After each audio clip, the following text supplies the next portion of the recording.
how we need to shape tier 2. In reality, in a perfect world, I would have about 6 to 8 teams that were partnered with America's teams.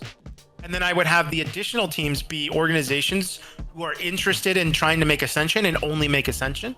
And what that would create is a system where you have very competitive teams and you have organizations who have some way of kind of making a little bit of money, but they're taking a bigger gamble to make Ascension and spending that money to make Ascension. So that's how tier 2 needs to look, in my opinion. And tier 3 needs to be a system that's won directly under Premier, in my opinion, because Riot really wants Premier to be the path to challengers. However, Premier's is not at a point where it's ready for that. It's not even close to ready.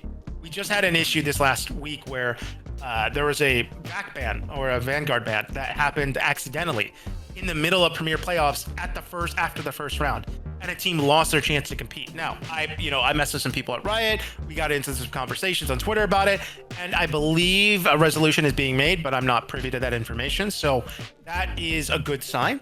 However, at that same point, right, if that's a problem that we have to now create these solutions for, you can't have Premier be the path to tier 2, not in its entirety. You can have Premier aid into pathing into tier 2, like we had with promotion and relegation events, but you can't send someone straight from Premier into challengers yet.